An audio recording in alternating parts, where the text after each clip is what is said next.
People have asked me for the last 24 years, how do you develop an above-average income? And the answer is, become an above-average person.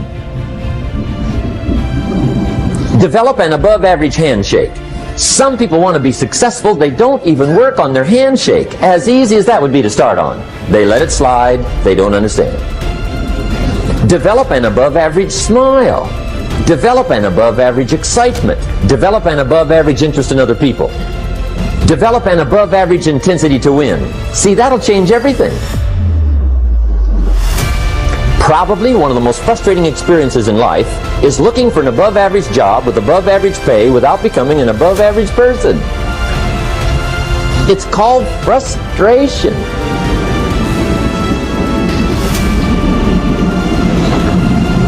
And Mr. Shoaff gave me probably the greatest clue he gave me when I first met him. He said, Jim, if you want to be wealthy and happy the rest of your life, just learn this lesson well. He said, learn to work harder on yourself than you do on your job.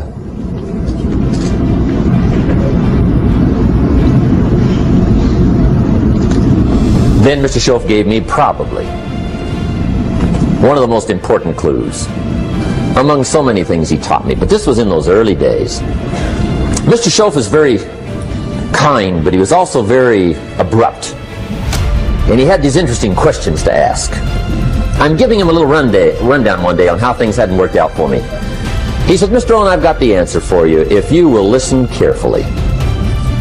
And listen carefully I did that day and for the next 5 years. If somebody's wealthy and happy, you've got to listen.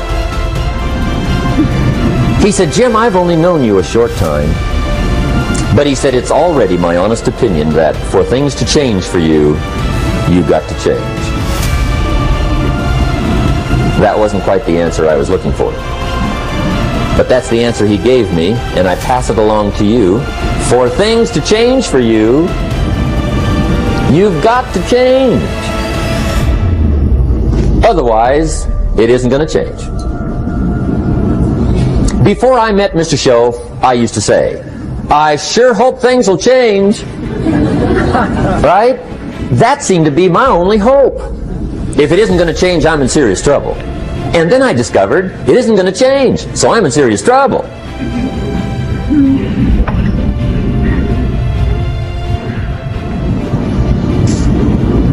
See, I can tell you what the 80s are going to be like. You have dropped into the right place.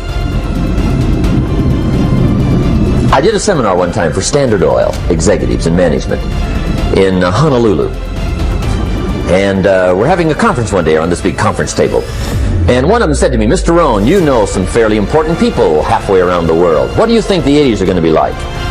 I said, gentlemen, I do know the right people. I can tell you. So they all listened very carefully. And I said, gentlemen, based on my wide experience, I can really honestly say to you, in my opinion, in the 80s, it's going to be about like it's always been. Aren't you glad you came? That's inside. I don't pass that around just everywhere. Now, of course, I said that to make a point, but I also said it because it's accurate. It's going to be about like it's always been. It isn't going to change. The tide comes in, and then what? It goes out. For 6,500 years that we know of, recorded history, and probably long before that. So it is not going to change. It gets light, and then what?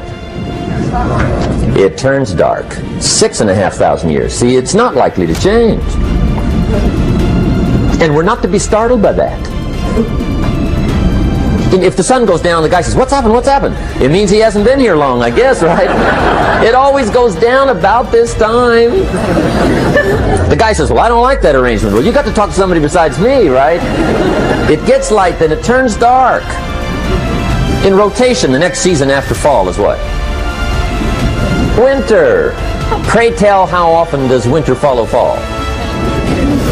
Every year regularly for the last 6,500 that we know of. See, it is not going to change.